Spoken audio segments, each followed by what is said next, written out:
Hi, welcome back. All right, so we are continuing the book. I'm reading the chapter 5 of my book, Bringing the Beauty of Marriage Ceremony Home. And if you've been following me, the last chapter, there is a chapter there. There is an episode that you need to go and read or you need to watch before this one. Okay, so please do if you really want to get the information in the chapter 5, please go back and watch the other one, the other one that I made before this one. So I'm reading why people avoid self-confrontation. If self-confrontation is this important, why do people avoid it like the plague? Are you ready for the answer? Are you ready for the answer? Okay, it's because it's very hard. It is very hard to self-confront yourself. It is way easier to pin your problems on your partner than to face them squarely. It is more comforting to see the wrong in others than to admit our own mistakes. Okay.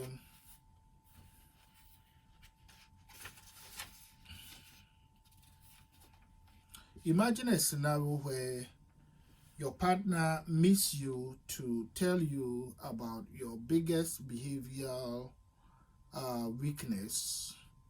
What is your usual reaction?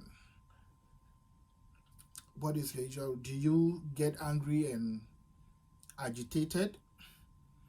Do you get defensive and blame your spouse? Or do you collapse into a inner shame attack? Or do you brush it off and avoid thinking about it? All right. Most people will go with one or more of these options. Coming face to face with your weaknesses can be very humbling, especially when another person points them out to you. It takes deep honesty and responsibility to agree that your actions are not the best and work on changing yourself. For most people, when they are confronted with their flaws, they either avoid and blame or they fall into shame.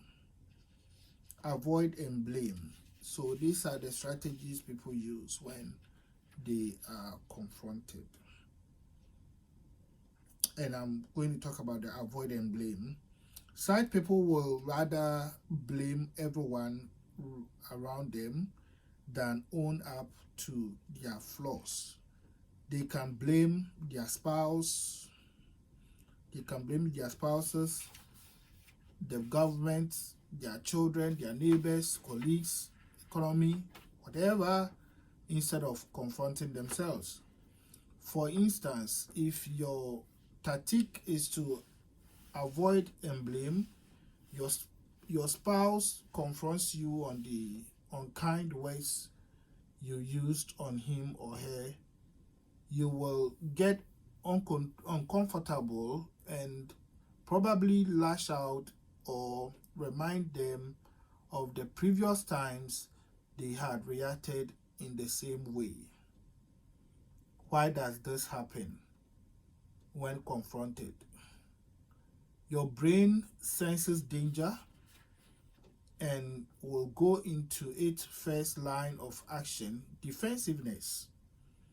Your brain will seek out all the reasons that your spouse is wrong. It will then pass the back of the blame onto him or her.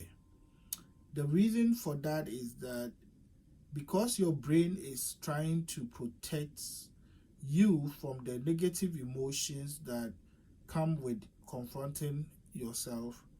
Self introspection. Okay. The reason for that is because your brain is trying to protect you from the negative emotions that come with confronting yourself.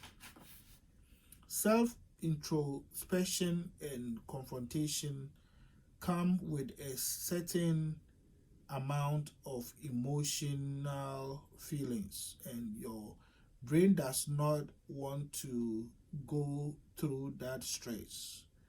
And so you get a free pass and feel guilt free. You feel like there is nothing to work on and no problem to act on. That's how we normally do. But getting defensive will only offer a monetary solution for you. It does not stop the problem. Instead, it compounds it. When you refuse to face the problem head on, it will become unmanageable. Okay, to become unmanageable, fall into shame. So the other technique is to fall into shame. The second way that most people react to confrontation is to feel ashamed. When their partners confront them about their errors, they feel deeply ashamed and of themselves, and it affects their performance. They begin to view themselves in the light of their mistakes and develop an inferiority complex. This trait is common with people with low confidence, who believe that their self-worth is tied to their performance. But shame is not the right option either. It will only get you emotionally disturbed and immobilize you regarding making the necessary changes. You don't need to go into blame or shame when you are confronted with your flaws. You need to take an honest look at yourself and see the areas to improve and work on without blaming others and shaming yourself. Okay, so I think that is self-explanatory. What you need to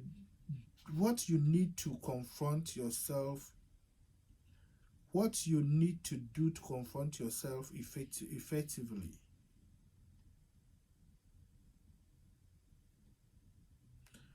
What you need to confront yourself effectively. Confronting yourself is an essential skill you and your spouse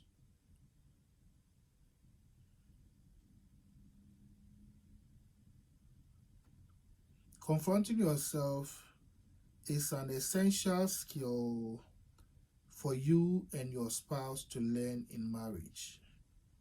Since you cannot control your spouse's ability to self-confidence, since I think this video is not good. All right, I will end here. I will do it again.